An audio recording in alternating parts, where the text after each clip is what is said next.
یہ بھی آپ نے لفظ سنا ہوگا کہ فلاں بندے سے پتہ نہیں مجھے ویسے اس سے چڑھا ہے، ویسے اس سے نفرت ہے، کوئی وجہ بھی نہیں ہے، ویسے مجھے اچھا نہیں لگتا۔ تو یہ کیا فلسفہ ہوا کہ مجھے وہ ویسے اچھا نہیں لگتا؟ تو یہ کوئی معیار ہے؟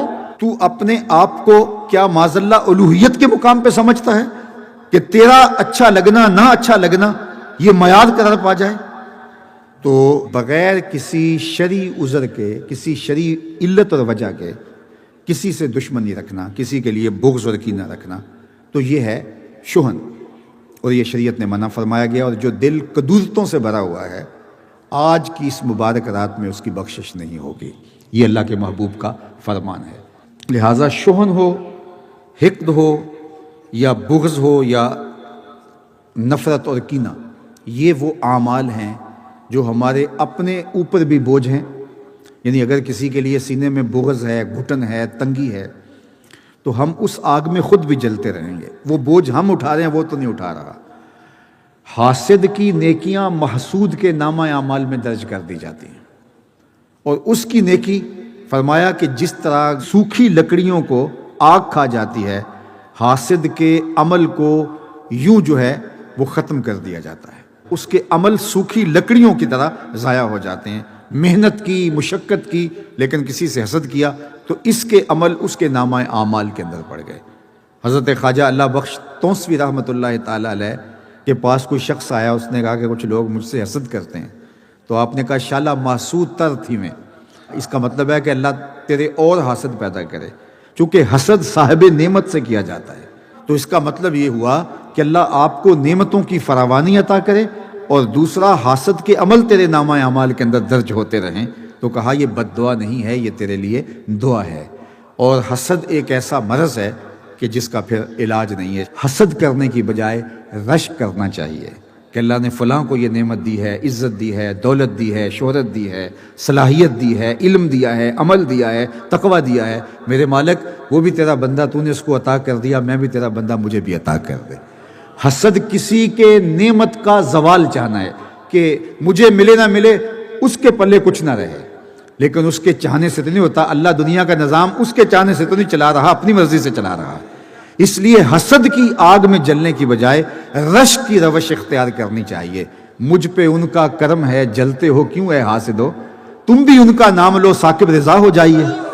تو ان کا نام لے کر کے عزت پائی جا سکتی ہے، وقار پایا جا سکتا ہے۔ وہ سنیاسی بابے تو نسخہ نہیں بتاتے، لیکن میں نسخہ بتاتا ہوں۔ اگر کوئی چاہے کہ میری عزت ہو، علماء نے تصریح کے ساتھ لکھا ہے، وہ حضور کے حسن کے قصیدے پڑھے، اللہ اس کی عزتوں میں اضافہ فرما دے گا۔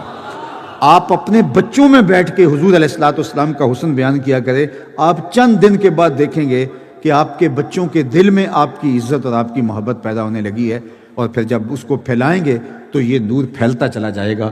اس لیے حقد ہو، حسد ہو، بغض ہو، کینہ ہو، نفرت ہو، اس کو اپنے دل سے کھرچ دینا چاہیے اور دل کو پاک اور ستھرا رکھنا چاہیے۔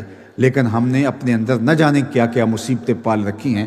ہم اپنے اندر کو صاف کریں۔ کوئی جھاڑو لے کے اندر بھی تو آئے نا، ظاہر کو صاف کرتے رہتے ہیں۔ شیشے اتے کٹا جمیا کنداں چاڑی جاندے، میاں صاحب بولے شیشے اتے کٹا جمیا کنداں چاڑی جاندے، جلدہ نوے سانپ کے رکھ دے ورکے پھاڑی جاندے۔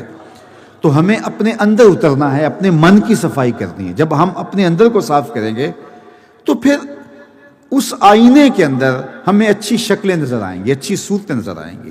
جب اپنے آئینے پر ہی گرد جمی ہوگی تو ہمیں تو کچھ بھی صاف دکھائی نہیں دے گا۔ اس کو جب صاف کریں گے تو پھر آپ کو سب کچھ اچھا دکھائی دے گا۔ باقی اگر آپ کسی میں خامی دیکھتے ہیں، کسی میں خرابی دیکھتے ہیں، تو ہمیں حکم دیا گیا ہے کہ اس کی اصلاح کریں، اس کو بہتر کرنے کی کوشش کریں، اس کو سنوارنے کی کوشش کریں۔ اگر کوئی واقعی ضد میں نہیں مانتا تو اس کو اس کے حال پہ چھوڑ دو، اس کی قبر میں آپ نہیں جانا۔ اس کا حسد، بغض، کینہ اپنے سینے میں لے کر کے آپ بوجھ کیوں اٹھایا ہوا ہے؟ اپنے آپ کو ہلکا پھلکا کیجئے اور آج کھرچ کے پھینکیے۔ اگر کسی کی نفرت سینے میں رکھی ہے، یہ سینہ کسی کی نفرت کو سنبھال کے رکھنے والا نہیں ہے۔ اس سینے میں محمد عربی کا مدینہ ہونا چاہیے۔ اتنا قیمتی دل ہے، اس کی نفرت، اس کا بغض، اس کا کینہ، کیا ہم ان کے کینے سنبھالتے رہیں؟ میاں وہ جانے، ان کا کام جانے۔ ہم اس سینے میں سنبھالیں گے تو ابو بکر کی محبت، عمر کی محبت، علی کی محبت، عثمان غنی کی محبت، حسن حسین کی محبت، اس میں محبتیں ہوں گی، اس میں پیار ہوگا، حضور کے غلاموں کی محبت، حضور علیہ السلام سے عشق کرنے والوں کی محبت، اس میں بسے گا تو مدینہ بسے گا۔ جب نظر جھکائیں گے تو آئینہ اتنا صاف ہوگا، دیکھیں گے تو جمال گنبد خضرا دکھائی دے گا۔ تو ہم نے اس کو کیوں میلا کر رکھا ہے؟ جو چیزیں دیکھنے والی ہیں وہ بھی نہیں ہم دیکھ پا رہے۔ اتنا کچھ اس سینے کے اندر چھپایا جا سکتا ہے، لیکن ہم نے اس کے اندر کیا کیا ردی چیزیں چھپا کے رکھی ہیں۔ تو آج یہ عزم کر کے اٹھیں کہ ہم مشاہن نہیں رہیں گے، ہمارے سینے میں کسی کا بغض نہیں رہے گا۔